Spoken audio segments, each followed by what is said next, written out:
жігіттердің біразының көзі менде ғой деп айтып қалдың ғой. Бәлкім солай болар, бәлкім олай емес шығар. Өйткені сен де қателестің деп ойлаймын осы жерде.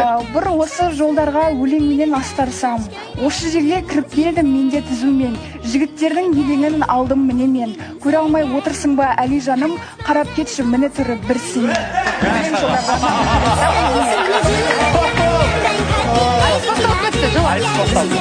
Аты кім?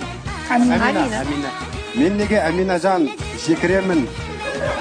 Тоқтасаң. Тыңдаса. Немене күлкіге айналдырасыңдар? Тыңдаймыз. Тыш. Мен неге Амина жан жекіремін? Аулақпын, өтірік сөйлеп лепіремін. Ақылыңның таяздық көрініп тұр, ашық-шашық болған мен көкірегің деп.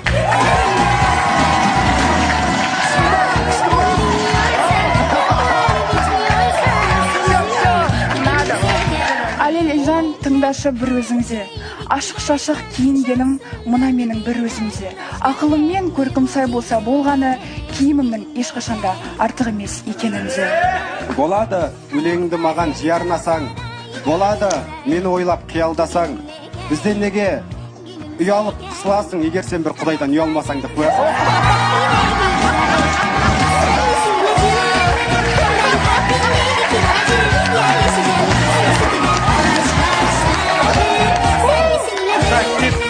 Али жанау бұл қылғың артық кетті, бір өзіңнен мені тынап сынау кетті.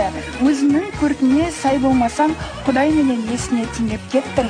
Бір өзіңнің жауабыңды айта берші, Али жан құтырмай орнында отыра берші. Али.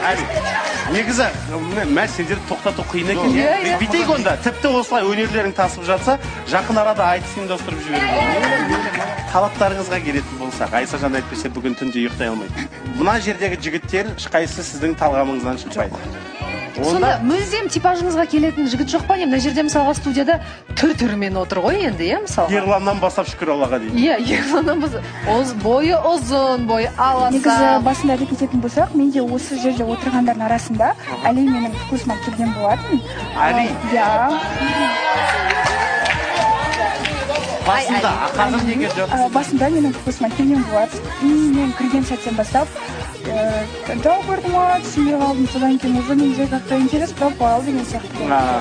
Айта кетейін, айтысып шықпаса бәрі жақсы болады еді. Жақсы болатын еді, просто андай қызбен қатты салғаласатыны бар еді. Ол сізге ұнамайды. Ұнамайды. Былайша енді мен турасын айттым ғой, немесе пікірімді айттым ғой, оған бола бір ренжіп қалудың қажеті жоқ. Шынымен ғой?